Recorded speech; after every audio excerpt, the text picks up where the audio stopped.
So as we officially begin to get into Darkseid War, what I want to do here is double up on topics in this video by discussing Mr. Miracle and the events that led to the start of this event. While most of these have been covered in my videos about Darkseid and the New Gods, the Anti-Monitor, and Metron, this section will serve to consolidate all that information into a quick synopsis by covering the important points to ensure that you have a strong understanding of things going into the Darkseid War proper. So regarding Anti-Monitor, in my video about his character, we had talked about how his biggest claim to fame was during the 1985 story Crisis on Infinite Earths, when he attacked the multiverse, intending to travel to the beginning of time and remake all things. Because his creation was strictly a plot device that allowed DC to reboot their continuity in 1985, for the most part, after his defeat, he remained absent from the DC landscape for around 20 years. While Geoff Johns brought him back during his Green Lantern epic, the Anti-Monitor wasn't really used as a reality-destroying villain like his previous appearances. Now, when DC rebooted their continuity with the New 52, the Anti-Monitor continued to exist, but this wasn't known until his reappearance at the end of Forever Evil. As a story that centered on an invasion of the New 52 universe by an evil version of the Justice League from Earth 3 called the Crime Syndicate of America, the conclusion of Forever Evil revealed that the Anti-Monitor had invaded Earth 3, which is the reason why the Crime Syndicate invaded the New 52 continuity in the first place. In addition to this, during the Forever Evil event, because the various iterations of the Justice League were in shambles with no one able to protect the world, Lex Luthor had brought together the top villains of the DC universe and formed the Injustice League to protect the world. Now, as fallout from Forever Evil, with the world praising Luthor's actions, in response, he stayed on as a member of the League in addition to Captain Cold, a villain from the Flash series who had also fought alongside Luthor in Forever Evil. Now, transitioning to the New Gods themselves, if you recall my video on Darkseid and the New Gods, we had talked about how their introduction came in the 1970s with Jack Kirby's Fourth World epic. But because the New Gods were completely rebooted with the New 52, it was actually a year or so before we got any information about Darkseid and the New Gods themselves. In 2012's Justice League issue number 23.1, as it was written by Greg Pak, Darkseid had previously been a being named Yuxas who had inspired civil war among the gods of his own world by entering their domain in the night and inciting dissent among their ranks. Once the old gods had battled one another to the point that they were in a weakened state, Yuxas killed them, absorbed their power, and christened himself Darkseid. Now, during this time, Darkseid's brother Isaiah had helped in killing the old gods, but rather than using his newly absorbed power to rule all life, Isaiah undertook the name Highfather with the intention of guiding life to a higher state of being. As a result, the conflict between the two led to extreme animosity and eventual war. Now, jumping to Green Lantern Godhead, a 2014 story that saw Highfather leading the New Gods in attacking and attempting to attain the central battery core of the Green Lanterns in an effort to defeat Darkseid, the first couple pages of issue number 1 provided the follow-up to Justice League issue number 23.1. What we're told is that after the first war between Darkseid and Highfather, the two had come to a ceasefire due to the massive loss of life in their battle. During this time, Highfather built New Genesis to serve as his home for the New Gods, while Darkseid built Apocalypse to serve as his own base of operations. However, the ceasefire was tentative at best, and the threat of war was constantly looming on the horizon as an inevitable possibility. And so in order to keep this from happening, we jumped to Justice League issue number 40 as it was covered in our first video on Darkseid War. As a member of the New Gods who defected and became the chronicler of all events in the multiverse, Metron had brokered a lasting peace between the two groups in that at some point, Highfather had produced a son named Scott Free, while Darkseid had produced a son named Orion. By having Highfather and Darkseid exchange sons, the idea was that they would each raise the other's child and in doing so, maintain a lasting peace in order to keep their children alive. Now from here, we transition to the introduction of Grail into DC Comics. As part of DC's lead up to the Darkseid War, in 2014 during Free Comic Book Day, DC released Divergence issue number 1. While the comic focused on a series of independent stories involving various characters including Superman and Jim Gordon Batman, Grail was introduced as the final part of the feature. In her story, we learn that while on the same day as Wonder Woman's birth, another Amazonian named Marina Black was giving birth as well. However, while Diana was born in the lap of luxury as the daughter of the Queen, Grail was quite literally birthed in a cave with the process overseen by the Oracle Manaleep and a woman named Penelope among others. Now, the reason why the birth of Grail was required to be secret was due to the fact that the women of Themyscira were not permitted to leave the island unless given express permission by the Queen. However, following her birth, Grail was depicted with gray skin and red eyes, indicating that she was the product of Marina Black and Darkseid. Now, whether Darkseid had forced her into intercourse or if Marina had engaged of her own volition isn't explained here. but the result is that Meneleb had experienced a premonition indicating that if this child was allowed to continue to live, it would spark a war between Darkseid and the Anti-Monitor, which would lead to the end of all things. Furthermore, because the premonitions of Meneleb are rarely ever wrong, Penelope intended to act on the information by killing the child and safeguarding the universe. However, Marina stepped in by fighting off Penelope and killing her as well as Meneleb due to the fact that Marina intended to allow Grail to bring ruin to all things. Storing their bodies on a boat and vacating the island, the idea of Marina was that for any who discovered the boat, the assumption would be that she, Penelope, and Meneleb had all died during the storm. And so using this as a cover, Marina became the first Amazon to abandon Themyscira and spent the next several years raising Grail. And so what we do now is we pick up with the Darkseid War event proper.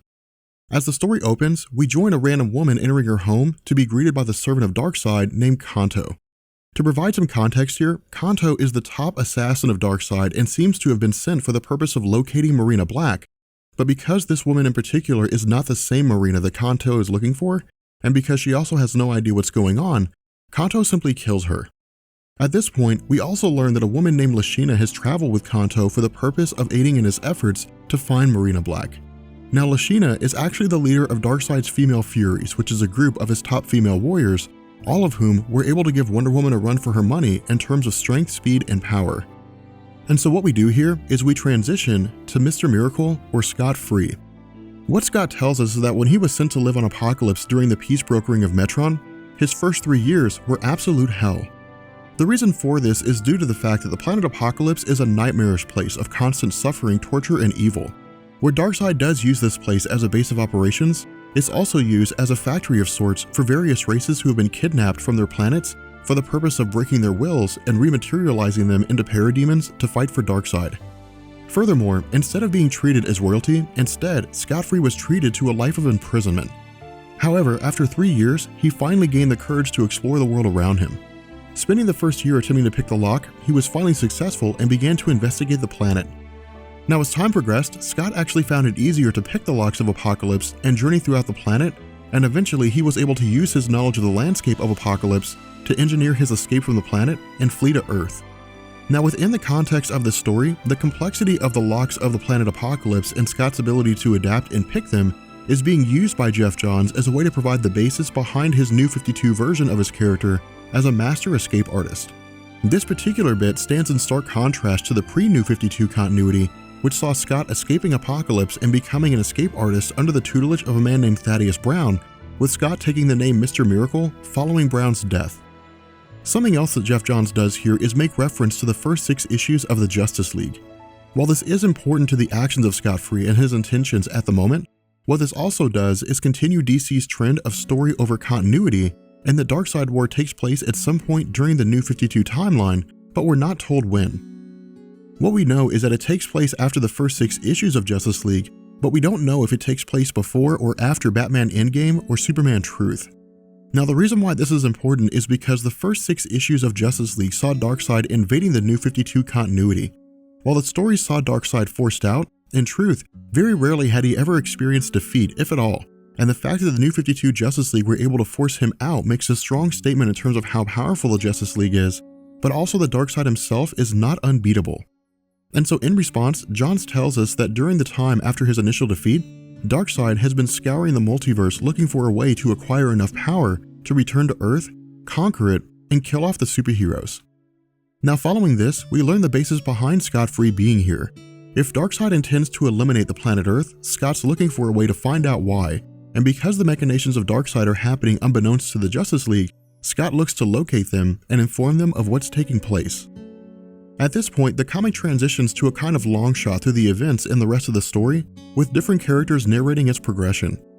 Picking up with Wonder Woman, she largely gives us her view of the Justice League, which is actually done extremely well by Johns. What he tells us is that because Diana Prince was raised on Paradise Island away from the influence of the rest of society, when she first encountered the Justice League, she actually considered them gods. But because each member of the group hailed from their own unique background, the question was how these individuals who were so vastly different could work together for a singular cause. Now the reason why I say this is interesting is because it actually reflects the thoughts of us as the reader. In truth, the members of the Justice League couldn't be any different in terms of their backgrounds, especially someone like Batman whose intelligence and experiences have made him cynical. but the common theme that they share is that they all exist to protect the planet from the machinations of villains, both within the Earth and from beyond. As such, from the perspective of Wonder Woman, the formation of the Justice League was more about each individual attempting to find their place in the world. For Diana, it was learning about the world and experiencing all of its intricacies, ranging from love and companionship to loyalty by way of desire rather than expectation.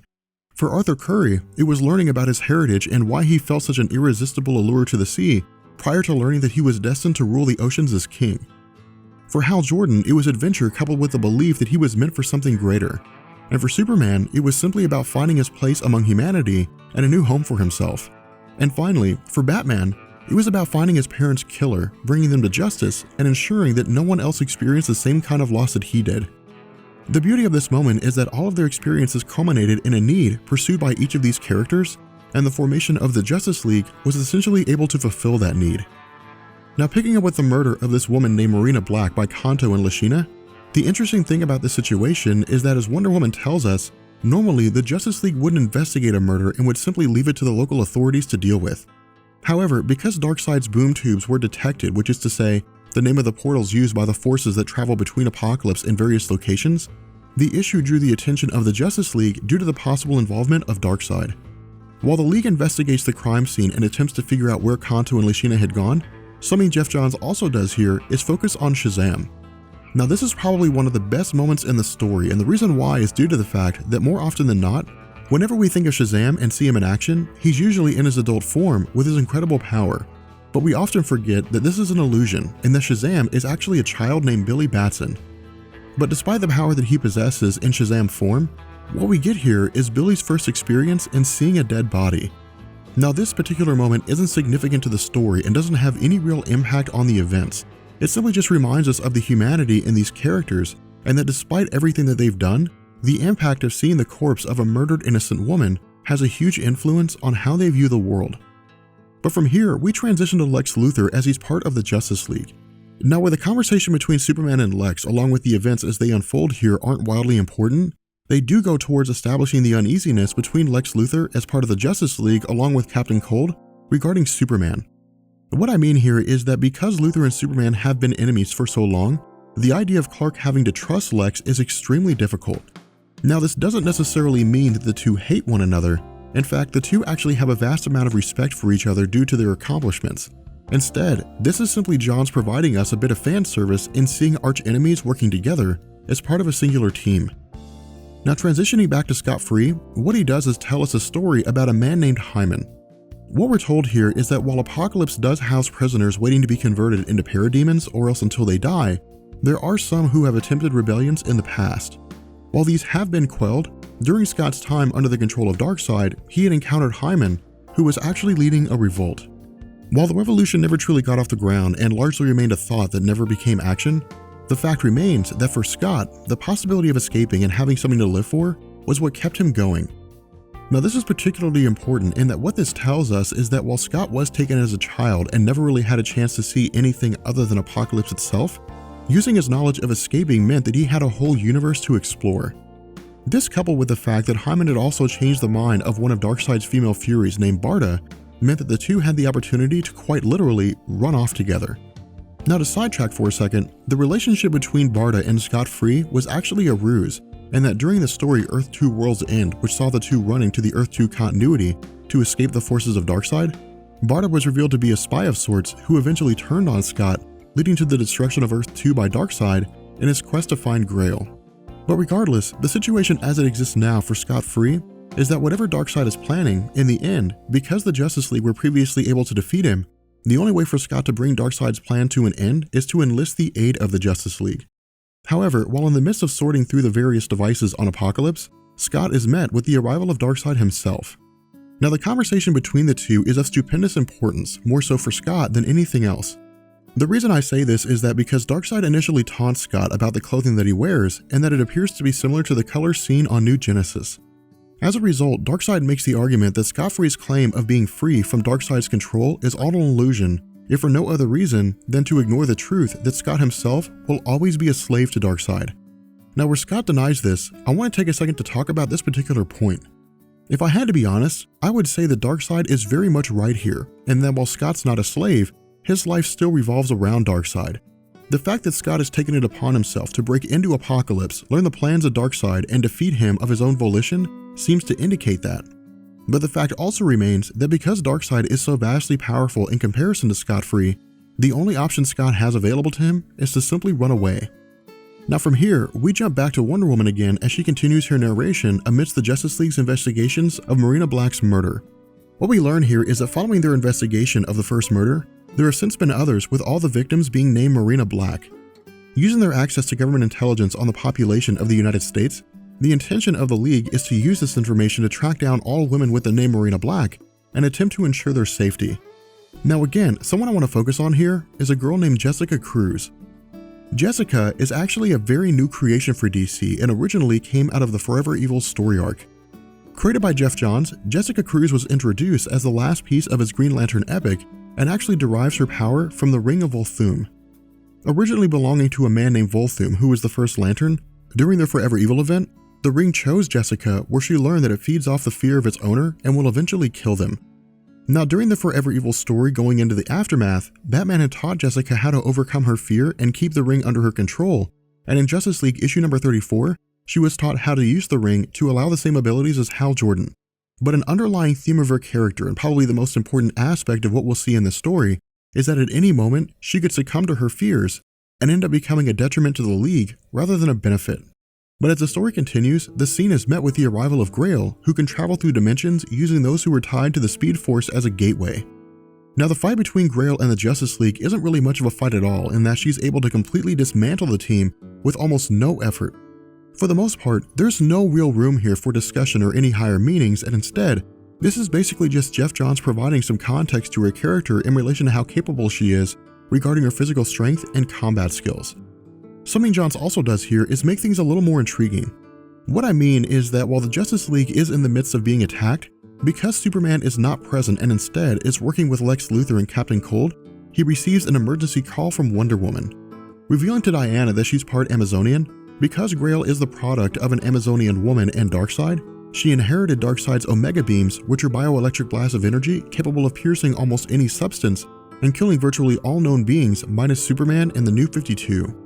However, one feat that Darkseid was unable to achieve was destroying Wonder Woman's bracelets of submission, which were believed to be indestructible. The significance of Grail being able to destroy these bracelets points to the idea that her physiology and ability to overpower Wonder Woman physically as well means that she seems to be more powerful than both Darkseid and Amazonians, but again, this is uncharted water, and this story is simply a case where we're basically learning about her character while we read. But this sentiment seems to be compounded on when Grail states that her mother had told her all about Wonder Woman, where she comes from, and that Diana's experiences outside of the strict influence of Amazon culture had made her a stronger person. Now picking up with Superman and Lex Luthor, because the two are members of the Justice League and because Wonder Woman's communicator had gone dead during the League's fight with Grail, the duo suit up in preparation for whoever the League is fighting. Now to sidetrack for a second, the blonde woman that you see here is actually named Lena Luthor, and she's the younger sister of Lex. Where her character has been a part of DC's continuity since 1961 and has been revamped during the various crises DC's launched over the years, as part of the New 52, Lena is actually a paraplegic due to an unspecified illness, but works alongside Lex as one half of the technological backup to the League in addition to Cyborg. While there is a little more to the history of her character, within the context of this story, it's not really important for us to know her full backstory. Suffice it to say that while Superman and Lex argue with one another due to Clark's inability to trust Lex, Lena seemingly turns on her brother by shooting him. Now what I want to do here is shift our attention back to Scott Free. After escaping from Darkseid on Apokolips, his mother box teleports him to Earth due to his intention to locate the Justice League and save the universe from whatever Darkseid is planning. However, Scott Free does not know about Grail and her battle with the League. Instead, his arrival comes with the discovery of another deceased body of a woman named Marina Black. Now when Scott has his mother box analyze the corpse, we learn that this is not the Marina Black that Kanto and Lashina have been looking for. Moreover, Scott has apparently arrived almost immediately after she was killed, and he's met with the appearance of both Kanto and Lashina themselves. Now because of the time spent on Apokolips and his experiences fighting the forces of Darkseid during Earth 2 World's End, Scott Free is well aware of who both Lashina and Kanto are, as well as the fact that they're some of the most prodigious fighters in existence. However, for Scott, the information that he has regarding the plans of Darkseid are of the utmost importance, and while revenge against Kanto and Lashina would normally be a high priority, locating the League and informing them of Darkseid's plan has taken its place. Now picking up with Grail and her battle against the League, the fight is met with both Jessica Cruz and Hal Jordan stepping in. Something I'd also like you to notice here is that Hal's ring has no information on Grail in terms of who she is or the weaknesses that she may have. Because the ring accesses the central battery core of the Green Lanterns, which has all the accumulated knowledge of the universe, essentially, Jordan and Cruz are fighting blind here. In addition to this, Johns tells us that Grail seems to be able to corrupt the willpower of those that she fights, and that she's able to take down Hal Jordan and essentially depower his ring. Now what's interesting about this is that we're actually getting into some really murky waters in that historically, there have only been a couple of instances when the willpower of a Green Lantern ring can be corrupted. The most notable is the Red Lantern rings fueled by rage, which can simply just overpower the willpower of a Green Lantern ring and depower it. But the other most prominent one are the Yellow Lantern rings, which feed on fear. Because Grail possesses neither ring, at this point, I can't really answer the question of how she's able to nullify Hal Jordan's willpower and shut down his ring. But if there's someone out there that's watching this video who is aware, then feel free to post a comment below. But following the defeat of Hal Jordan, Grail turns her attention to Jessica Cruz. Because the Ring of Volthoom does not utilize willpower as a basis for its abilities and instead is inhabited by the spirit of Volthoom himself, who hailed from an alternate reality, Grail knocks Jessica Cruz out and is able to use this ring as an anchor to the multiverse, sending out a signal that brings the Anti-Monitor to the fray. Now the arrival of the Anti-Monitor is extremely important here, and that the power that he possesses is far beyond anything that the Justice League can control, and what we'll actually find is that they're essentially forced to flee the scene. But because the now imprisoned Earth 3 Crime Syndicate versions of Superman and Wonder Woman can sense the presence of Anti-Monitor, Johns gives us this montage of sorts which sees the two realizing that Anti-Monitor has arrived and resigning themselves to believing that the end of the world is at hand. In addition to this, following Lex Luthor being shot by Lena, Johns also tells us that Lena is apparently working directly with Darkseid for reasons unknown. But using her mother box, she teleports both Superman and Lex Luthor from Earth and to Apokolips itself. And so as this issue begins to come to a close, we find that Scott Free is embroiled in a battle against Lashina and Kanto, during which time he has his mother box steal the coordinates of their next target, and after teleporting away, comes face to face with the Marina Black that they've been searching for this entire time. With that being said, we're going to bring this video to an end, and I know this comic was a lot to take in, but this was like a 45-page comic book. So if you guys have any questions, post them down in the comments section, I'll answer them if I can. But if anybody sees any questions that haven't been answered yet, feel free to chime in and give the most accurate answer possible. With that being said, I will catch you guys later. Peace.